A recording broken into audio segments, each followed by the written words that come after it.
అమ్మా శేషమాంబ, అన్నయ్య, ఆడబోయిన తీర్థం ఎదురవటం అంటే ఇదే కాబోలు. మీరనేది వెంగమాంబ గురించి నాకు బాగా తెలుసు. నా కళ్ళ ముందు పుట్టి పెరిగిన పిల్ల. దాని దేవుడి గోల దాందే కాని మన గోల పట్టించుకోదు. శోభనం జరగటం, అది కాపురానికి రావడం అన్నది ఈ జన్మకు జరగని పని. తెలిసి తెలిసి మేమే మా వాడి గొంతు కోసామనిపిస్తోంది. ఆ తప్పును సరిదిద్దుకోవటానికే మా కృష్ణుడు నాకు కబురు చేశాడు. అన్నయ్య కబురు చేశారా? ఏమని? మీతో బాంధవ్యాన్ని చెడగొట్టుకోవటం వాడికి నాకు ఇష్టం లేదు. కడిగిన కాళ్ళు తిరిగి కడగటానికి నాకు అభ్యంతరం లేదు. మీరేం మాట్లాడుతున్నారో నాకు అర్థం కావడం లేదు అన్నయ్య గారు. నాకు ఒక్కగానొక్క ఆడపిల్ల, కుందనప్పు బొమ్మ. వెంగమామను చూసి దాన్ని చూడక్కర్లేదు. నీకు అబ్బాయికి నచ్చితే మాకు నచ్చడం మాటటుంచి అబ్బాయిని ఓ మాట అడిగి చూస్తాను. ఓ ధారాళంగా అడుగు.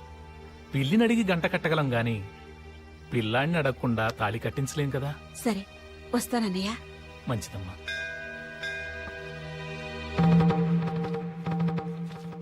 నాయనా, అమ్మా, మీ పెదమావగారు మృత్యుంజయులు గారు తెలుసు కదా? తెలుసు. వారమ్మాయిని చూసావా? చూశాను. నీకు నచ్చిందా? నాకు నచ్చడం ఏమిటమ్మా? చేసుకోవలసిన వాడివి నువ్వే కాబట్టి. అమ్మా, అమ్మని కాబట్టే అడుగుతున్నాను. మొన్న తరిగొండలో జరిగిందంతా నాకు తెలుసు. వెంగమాంబ కాపురానికి వస్తుందన్న ఆశ మాకు లేదు. కానీ నీ పిల్లలతో ఆడుకోవాలన్న ఆశ మాత్రం మాకుంది.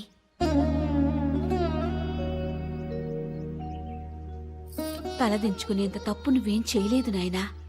చేయబోతున్నానేమోనని భయమమ్మా. వెంగమాంబకు అన్యాయం చేస్తున్నాను అనుకోకు. నీ వంశానికి న్యాయం చేస్తున్నాను అని ఆలోచించు.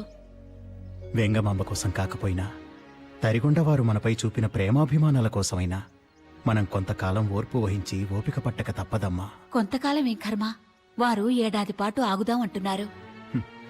జరగాల్సి ఉంటే జరగక తప్పదు కదమ్మా.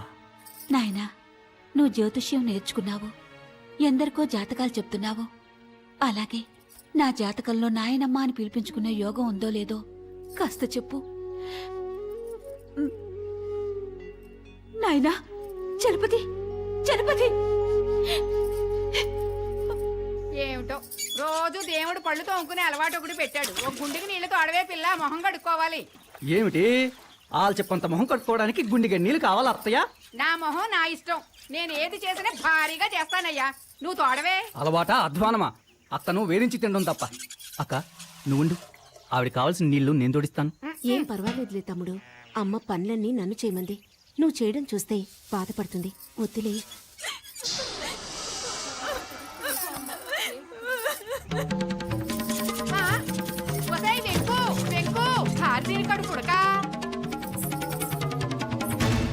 ఆ దేవుడి గదిలో అడుగు పెట్టావో నేను మీ నాన్నగారు చచ్చినంత ఒట్టు.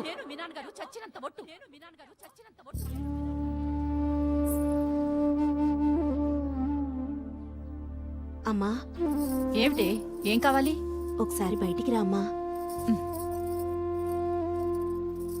మీ నాన్నగారు వచ్చే వేళైంది. పూజకి ఏర్పాట్లు చేస్తున్నాను. ఏమిటి పొద్దున్నే కన్నీళ్లు పెట్టుకుంటున్నావు? ఏమైంది? కావేరి కావేరి? కావేరికి ఏమైంది? కావేరి భర్త పోయాడమ్మా. కూర్చో తల్లి, కూర్చో.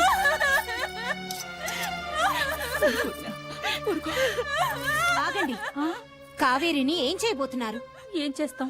తాళి తెంపేస్తాం, బొట్టు చెరిపేస్తాం, ఇంకా గాజులు పగలగొట్టేస్తాం, ఇంకా గుండు గీయించి తెల్ల చీర కట్టి ఓ మూలను కూర్చోపెడతాం. ఆడపిల్లకి బొట్టు పువ్వులు గాజులు మొగుడుతో వచ్చాయా?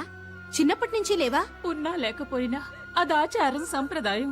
సంప్రదాయం పుట్టుకతో వచ్చిన శిరోజాలను తీసేసి గుండు గీయించి ఓ పిల్లని విధవరాల్ని చేసి నువ్విలాగే బ్రతకమని శాసించేది సంప్రదాయం కాదు, సంప్రదాయం అనిపించుకోదు. మొగుడు పోయిన ఆడపిల్లని విధవరాల్ని చేస్తున్నారు. బాగానే ఉంది. మరి భార్య పోయిన భర్తను వెధవం చేయరే?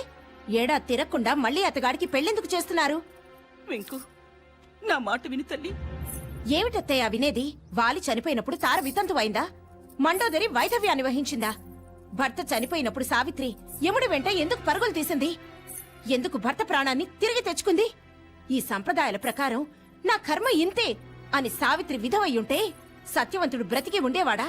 సావిత్రి పతివ్రత అయ్యుండేదా? అవన్నీ కథలమ్మా. కావు, నిజాలు కాబట్టే యుగాలు గడిచినా నిలిచి ఉన్నాయి.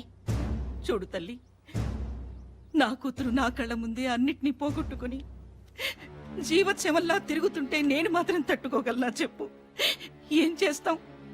ఇవాళ కావేరికి ఇలా జరిగింది, రేపు నీకు. వదినా, క్షమించు వదినా, నోరు జారింది. ఇందుకే నిన్ను రావద్దంటే విన్నావు కాదు.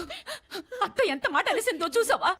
పైన తదాస్తు దేవతలు ఉంటారంటారే, అసలు నిన్ను ఇక్కడికి తీసుకురావడం నాదే తప్పు. అమ్మా, ఎవరు ఏమనుకున్నా కావేరికి ఈ తంతు జరపడానికి ఏమాత్రం వీల్లేదు. వీల్లేదంటే ఎలా తల్లి? అగ్రహారికులు ఊరుకుంటారు చెప్పు? నేను ఈ ఊళ్ళో తలెత్తుకు తిరగాలంటే దానికి ఈ తంతు జరిపించక తప్పదమ్మా.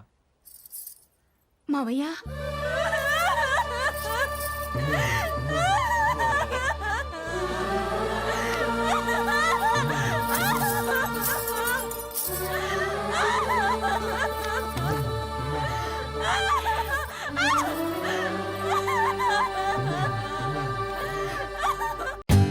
For more updates, like, comment, subscribe to our channel. Hey darlings, గంటని click చేయడం మర్చిపోకండి.